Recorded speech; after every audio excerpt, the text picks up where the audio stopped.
Hello guys, my name is Patrick. Welcome to my channel and thank you for always supporting this channel.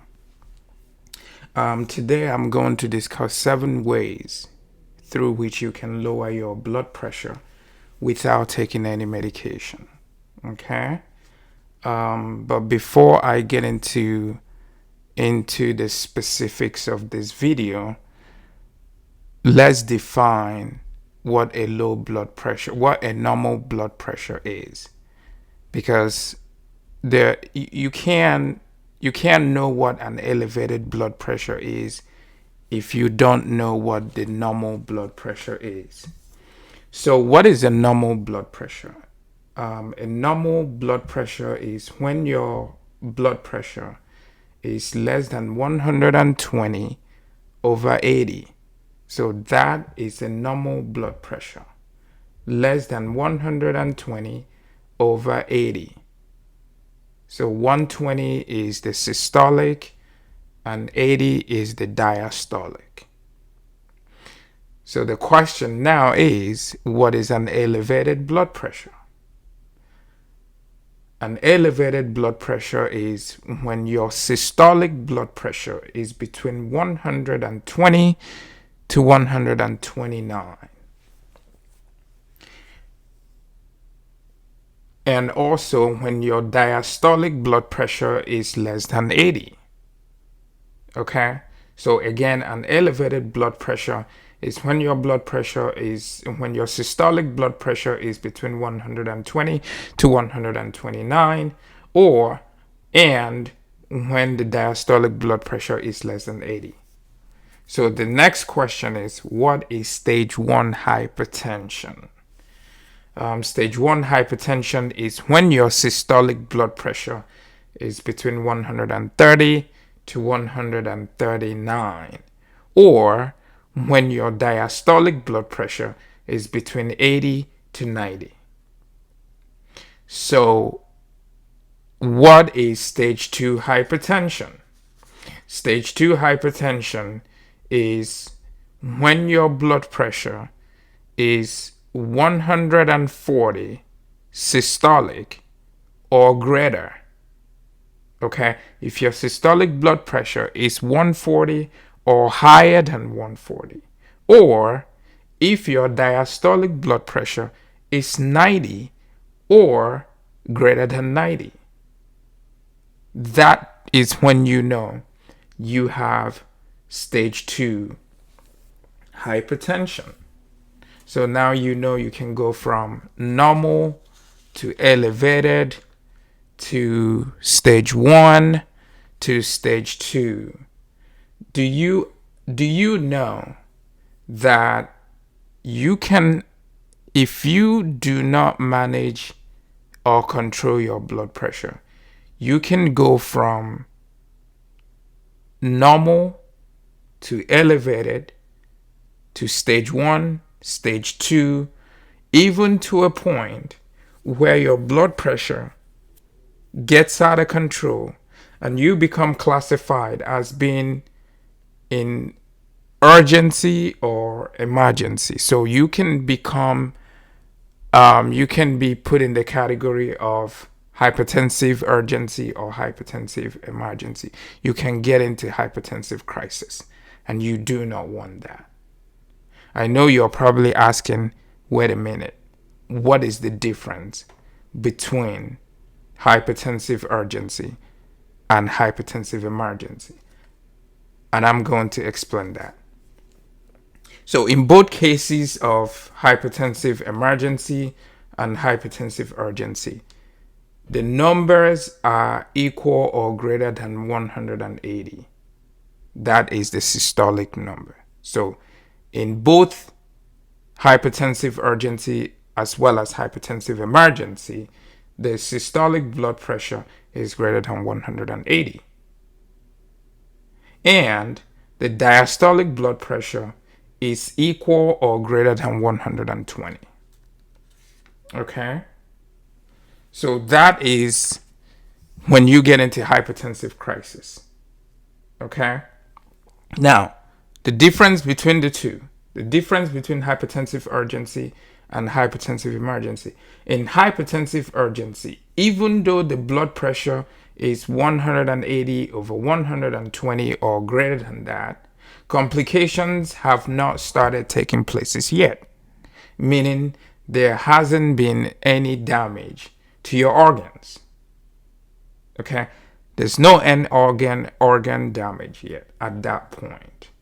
However, when you get into hypertensive emergency, complications have already started happening. So your organs have already started going through some damage. And how do you know that? That is when you start having eye problem. So you can have what we call retinal hemorrhage. Your eyes can begin to swell up. You can have what we call papilledema. You can also have intracranial hemorrhage. Okay? And you can have kidney injuries as well, and so on. So many things at that point, so many organs in your body are beginning to feel the effect, the impact of your hypertensive crisis. Okay? So the point that you need to take home at this point, the main thing you need to take home at this point is that if you leave your blood pressure uncontrolled, if your blood pressure is unchecked, it really can become deadly. And we don't want to get to that point. So that brings me really to the point of this video, right?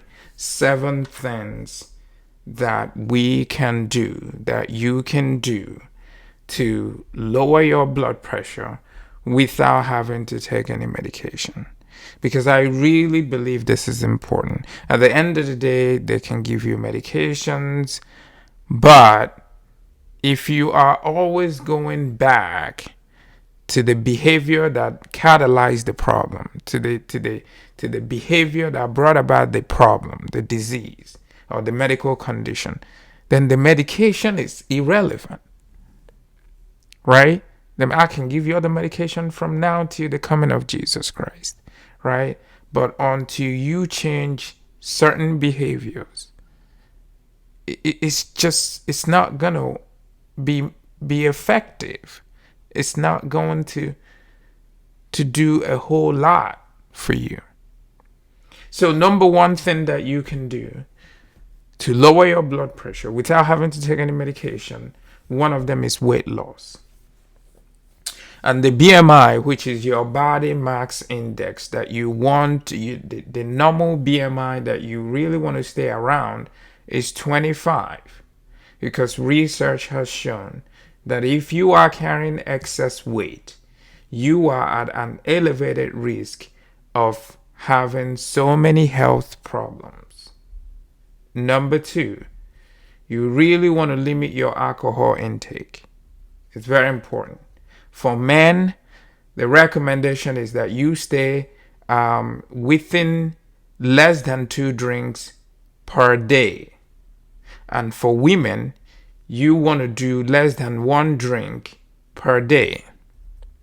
And really, I'm sorry, women, I love you guys, but I did not make the rule. You're probably wondering, why do men get to drink much more than you guys do, right? But I didn't make the rule. So the bottom line is, it's important to limit your alcohol intake. Okay? So that's number 2. Number 3, one of the ways that you can really help your health, not just your blood pressure, is to engage in regular aerobic exercise. Okay? And I know sometimes it's difficult because we have to juggle so many things, from work to school, picking up the kids from school, from daycare. There are so many things, caring for family, friends, and loved ones. And you only have about 24 hours in a day, right? Before you know it, the day flies by. and you are wondering, how can I even make these lifestyle modifications? How can I make them happen? But even if you manage to squeeze at least 30 minutes in a day, and you stay with it for most days in a week, that will suffice. I'm telling you, that will make a whole lot of a difference. I'm telling you. Number 4, you want to reduce your sodium intake to less than 1.5 gram of salt per day. That's very key. Okay? I know after cooking and making your food, or you go to the restaurant, you want to add additional salt. It's not worth it. It's not worth it adding those extra salt in your diet. I know you have the craving, you want it to taste really good. But at the end of the day, your health is paramount. Number 5, you want to try and maintain adequate dietary potassium.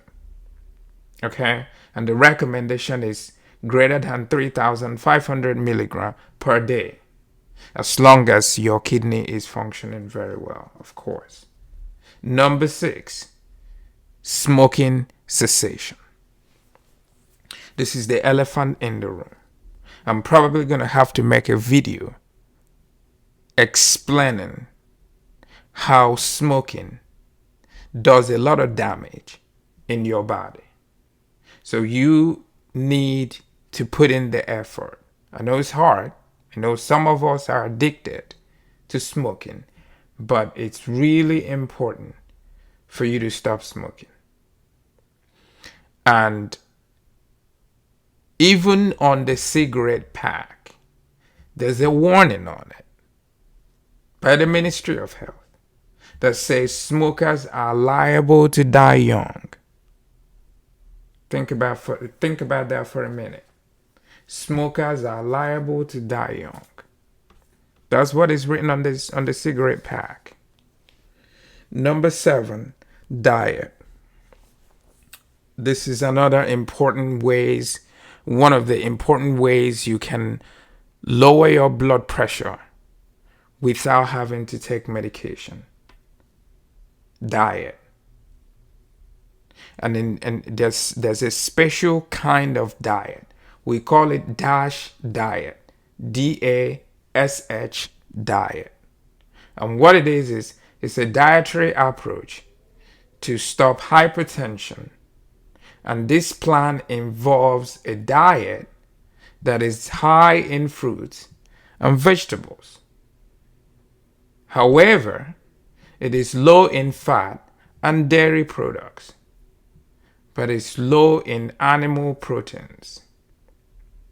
It does have substantial amount of plant proteins from legumes as well as nuts. So, those are the 7 ways through which you can lower your blood pressure without having to take any medication. Okay? I really wanted to. I know some people don't like medication, and I too, I do not like medication.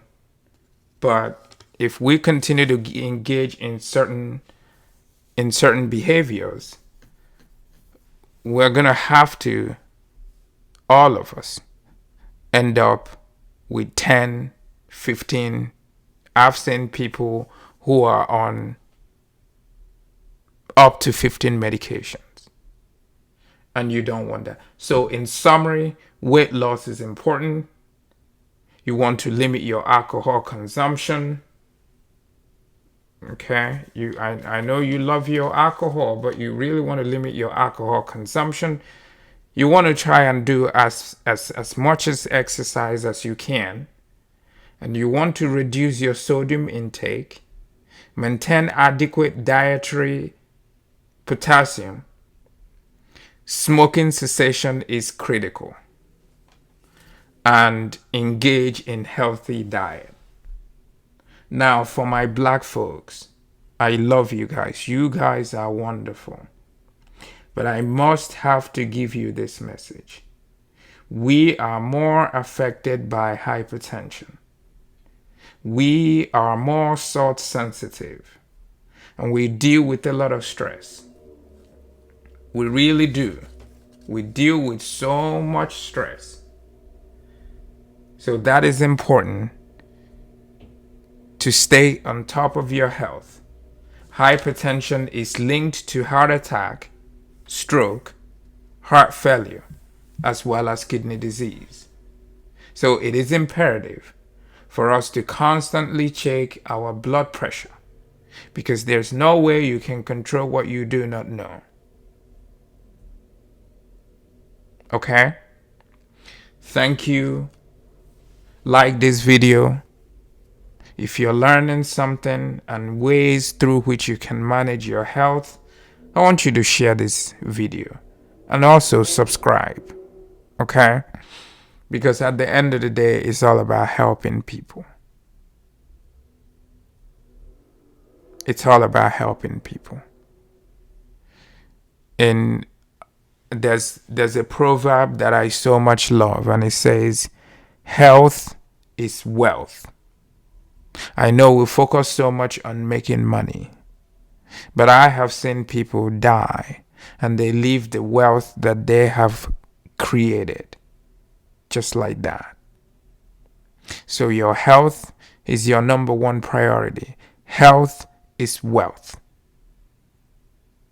Thank you and stay blessed.